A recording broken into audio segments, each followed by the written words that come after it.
قدموں کے بہت سارے مسائل ہیں اور ان میں سے آئیے تلاش کرتے ہیں۔ پہلے خدا بند عالم کی عظیم نعمت، واقعاً اگر مثل چرند و پرند کے ہوتے تو کیا ہوتا، مثل حیوان کے ہوتے تو کیا ہوتا، مثل حشرات کے ہوتے تو کیا ہوتا۔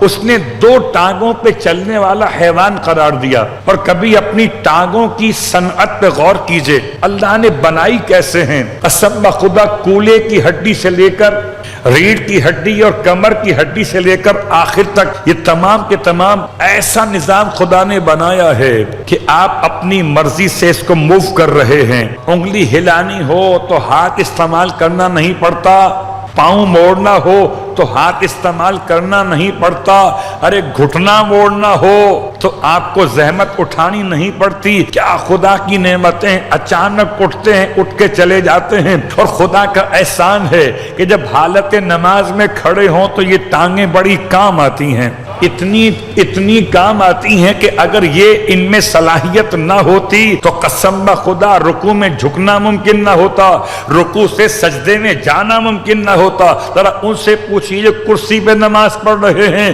کرسی کی نماز اور ہے، فرش پہ سجدہ کرنے کا ذائقہ اور ہے۔ اس لیے کہ 7 اعضاء لگتے تھے تو بات اور ہوتی تھی، اب مجبوراً ہے کہ پیشانی لگا لے تو بڑی بات ہے۔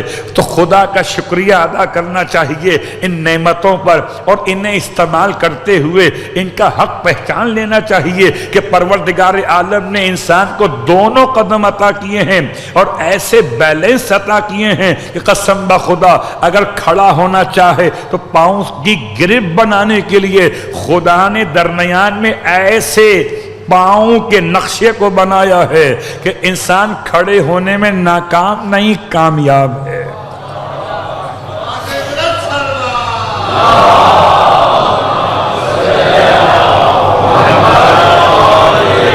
انسان ناکام نہیں ہے، انسان کامیاب ہے۔ تو 2 طریقے سے انسان کا چلنا ہے، ایک چلنا وہ ہے جو قدموں کا استعمال ہے، اور ایک چلنا کہلاتا ہے مشی۔ مشی کہتے ہیں مقصد کی طرف آگے بڑھنا، یعنی کسی مقام سے کسی مقام کی طرف با مقصد چلنا مشی کہلاتا ہے۔ خدا کا بڑا احسان ہے، سب چلتے ہوں واک کہتے ہوں، ہم چلتے ہیں مشی کہتے ہیں کہ ہمارا چلنا ایک مقصد سے دوسرے مقصد کی طرف ہے، چلتے ہیں علی سے جاتے ہیں حسین کی طرف۔ تو یہ لفظ مشی، اللہم صلی اللہ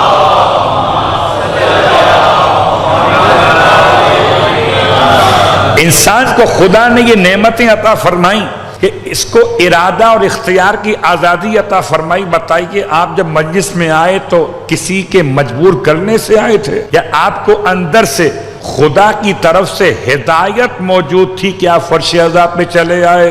تو پھر میں جملہ دہراتا ہوں، اگر گھر بیٹھ کر آن لائن مجلس سن رہے ہوتے تو قدموں کا ثواب کیسے ملتا؟ اور کیا قدموں کا ثواب ہے۔ قسم بخدا جائیے، قدم بقدم اٹھا کر جائیے، اور قدم اٹھانے کو خطوہ کہتے ہیں۔ خطوہ کا مطلب ہے 2 قدموں کے درمیان کا فاصلہ اور گیپ، یہ خطوہ کہلاتا ہے۔ سرکار ختم یہ مرتبہ صلی اللہ علیہ وسلم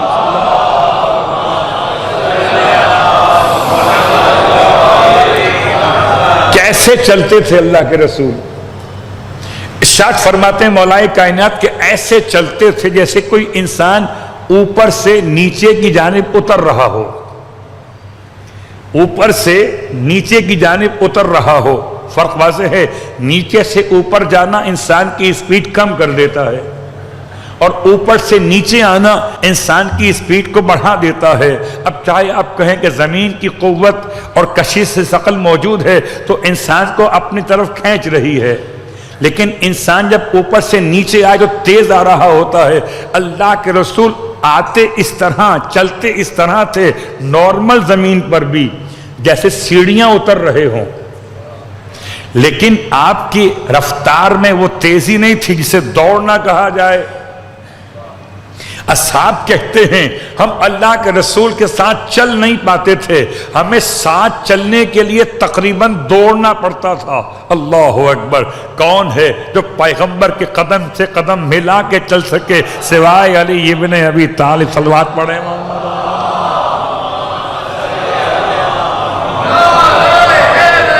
یا علی یا علی یا علی مدد۔ تو اللہ کے رسول کے چلنے کا انداز، مولائے کائنات کے چلنے کا انداز، شہزادی کونین کے چلنے کا انداز، قدموں کے بہت سارے مسائل میں آئیے ایک ایک کر کے بات کو آگے بڑھائیں کہ دنیا میں قدموں کا استعمال اپنے مقام پر عبادت کا معیار اور ہے، عام انداز زندگی میں انسان کا چلنا اور ہے۔ خدا نے دیے کیوں ہیں؟ اس لیے دیے ہیں تاکہ تلاش معاش میں انسان پریشان نہ ہو، کسی کا محتاج نہ ہو، چل کر اپنے مقام رزق جا سکے، چل کر اپنے مقام عبادت تک پہنچ جائے۔ خدا کا بڑا احسان کہ اس نے یہ بغیر پیٹرول کے سواری ایسی دی ہے کہ اب پریشان ہونے کی ضرورت نہیں ہے۔ اگر فیول پر پیسے بڑھ گئے ہیں تو ہو سکتا ہے کہ آپ کی گاڑی بند ہو جائے، خدا کی گاڑی بند نہیں ہوتی۔ صلوات پڑھیں محمد علیہ۔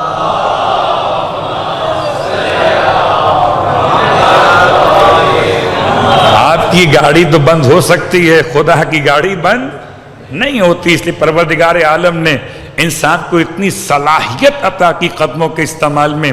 اب آئیے، کبھی کبھی ایسا ہو جاتا ہے قدموں کی وضاحت کرتے ہوئے کہ دونوں قدم حالت نماز میں کیسے رکھے جائیں عبادت کے معاملات میں، کہ ایسے رکھو کہ درمیان میں 3 انگلیوں کا فاصلہ، کھلی ہوئی 3 انگلیوں کا فاصلہ یا 4 ملی ہوئی انگلیوں کا فاصلہ بیچ میں رہے۔ دونوں قدم ملا کے مت رکھو، لیکن حالت نماز میں ایسے قدم رکھو کہ دونوں قدموں پر بوجھ برابر رہے۔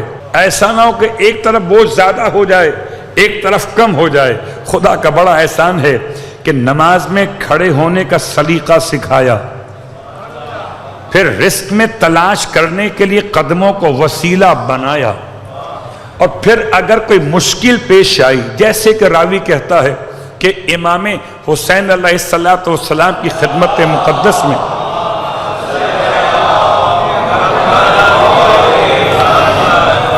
یہ روایت جناب جابر سے چلی ہے، چھٹے امام کے دور سے امام حسین کے بارگاہ مقدس سے امام نے اسے حوالے سے بیان کیا، اور امام کی خدمت میں آنے والا ایک اموی شخص آپ کا عقیدت مند ہے اور آپ کی زیارت کو آتا ہے، کہتا ہے مولا سے مولا میں آپ کی خدمت میں بار بار آنا چاہتا ہوں مگر کیا کروں، میرے پیروں میں تکلیف ہے، پیروں کی تکلیف کی وجہ سے میں آپ کے پاس روز نہیں آ سکتا۔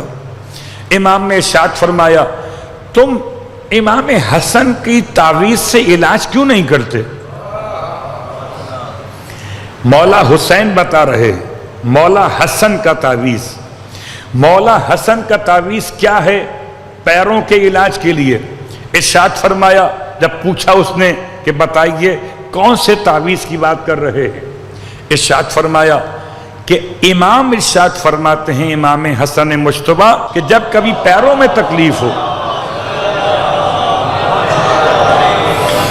تو انسان کو چاہیے کہ پیروں کی تکلیف کے خاتمے کے لیے سورہ مبارکہ فتح کی ابتدائی 3 آیتیں پڑھ کر دم کرے۔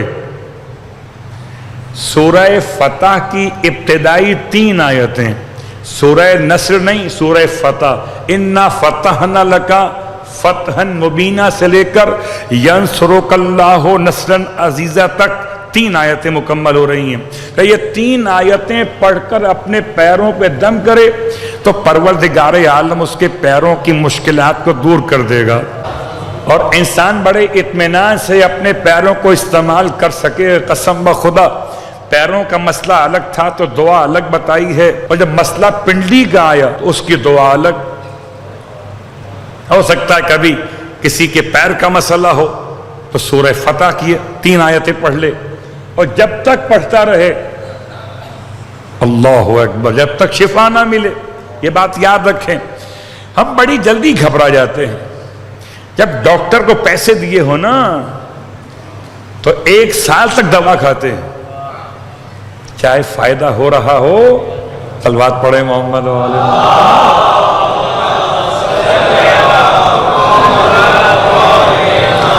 تو اگر پیروں میں تکلیف ہو تو علاج امام حسن کی بارگاہ سے.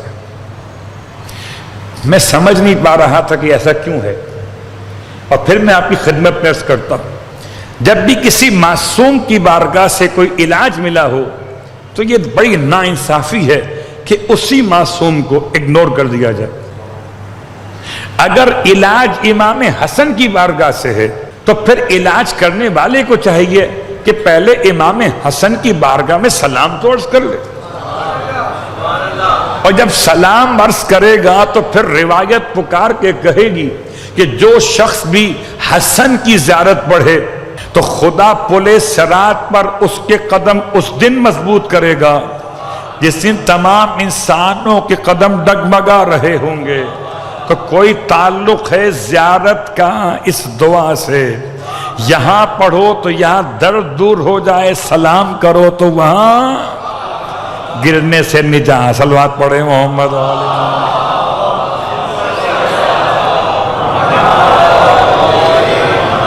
اور قبلہ جہنم سے بچنا تو بڑا مشکل ہے. سورہ مبارکہ مریم کی آیت نمبر 71 و 72 بتا رہی کہ تم میں سے کوئی بھی ایک ایسا نہیں ہوگا، کوئی بھی ایک نہیں ہوگا کہ جو جہنم میں داخل نہ کیا جائے.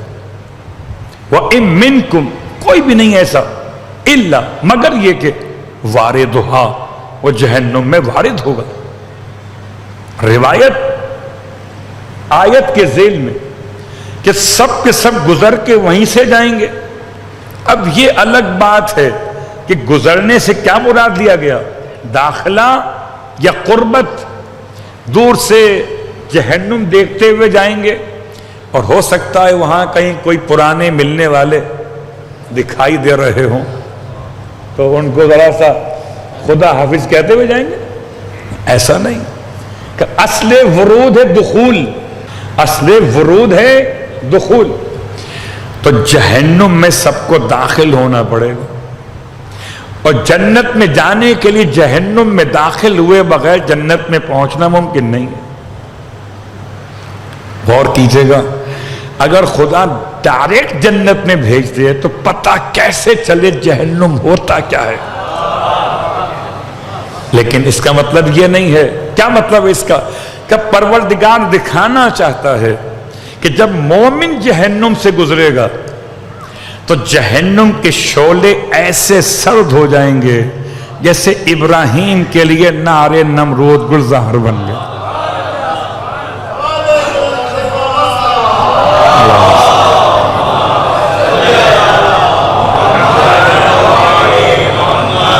جیسے نار نمرود گلزار بن گئی ابراہیم علیہ السلام کے لیے، ایسے مومن کے لیے نار جہنم گلزار بن جائے گا. مومن سے جہنم یا جہنم کی آگ کہے گی. اب یہ شیعہ روایات پڑھ رہا ہوں، جہنم کی آگ کہے گی، یہ جہنم خود پکارے گا مومن سے کہ جلدی گزر جا، تیرے نور سے تو میری آگ ٹھنڈی ہوئی جاتی. اللہ اکبر. اور کیا وقت ہوگا جب گزر رہے ہوں گے ساتھ ساتھ دونوں، علی والا اور گلی والا. وہ آگے نکل جائے گا کہ یہیں صلوات پڑھے محمد و آل محمد.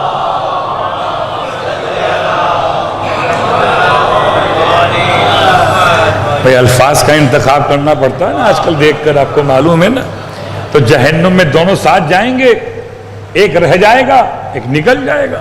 جہنم پکار کے کہے گا، اور اسی لیے اتنا تیزی کے ساتھ گزریں گے جیسے بجلی کونتی ہے. یہی ہے شاید وہ پلے صراط کہ جس کا تذکرہ امام حسن کی زیارت کے ثواب میں آیا کہ اگر کوئی امام حسن علیہ السلام کی زیارت بجا لائے، خدا کرے مجھے اور آپ کو نصیب ہو جنت البقیع میں جانا. اور آمین کہنا نہ کہنا آپ کا مسئلہ ہے، قبول کرنا خدا کا مسئلہ ہے. گھبرائیے مت، خدا بلانے پر ایسے ہی قادر جیسے محمد کو بلایا تھا. کون سا اپنی سواری پہ صلوات پڑھے محمد و آل محمد گئے تھے. بس فرق یہ ہے کہ خلیل سے حبیب بن جائیے، جب تک خلیل رہیے گا تو اپنی سواری چاہیے، اور جب حبیب بن گئے تو سواری وہاں سے آئے گی۔ تو اگر مسئلہ پیروں کے درد کا ہو تو اس کا علاج امام حسن نے بتا دیا، اور اگر مسئلہ پنڈلی کے درد کا ہو تو اس کے لیے پھر روایت سورہ مبارکہ کہف کی آیت نمبر 27 7 مرتبہ پڑھی جائے پنڈلی کے درد کے علاج کے لیے، اور اگر ایسے یاد نہ رہے تو 21ویں پارے کی پہلی آیت سے بات شروع ہوگی۔ 21ویں پارے کی جو پہلی آیت ہے وہ آخر تک مکمل پڑھیے، یہ آیت نمبر 27 ہے سورہ کہف کے اندر، 7 دفعہ پڑھنا ہے اگر تکلیف پنڈلی کے اندر ہو۔ اللہ اکبر، قرآن میں شفا ہے، کیسی شفا ہے؟ ایسی شفا ہے کہ صرف مومنین کے لیے ہے۔ وَنُنَزِّلُ، اور ہم نے تو نازل کیا ہے قرآن میں، مَا ہُوَ شِفَاءٌ وَرَحْمَةٌ لِلْمُؤْمِنِينَ، یہ شفا بھی ہے اور رحمت بھی ہے مومنین کے لیے، اور ظالمین کو سوائے نقصان اٹھانے کے اور کچھ نہ ملے گا۔ تو مومن اگر پڑھے تو شفا ہے، اور اگر کافر پڑھے تو قرآن میں شفا نہیں ہے، شفا صرف صاحبان ایمان کے لیے ہے۔ اور خدا کا بڑا احسان ہے کہ ہمارے علاوہ کوئی اور دعویٰ کر ہی نہیں رہا کہ وہ مومن ہے، سب اتنا کہہ کے رک جاتے ہیں کہ ہم تو مسلم ہیں۔ صلوات پڑھے محمد۔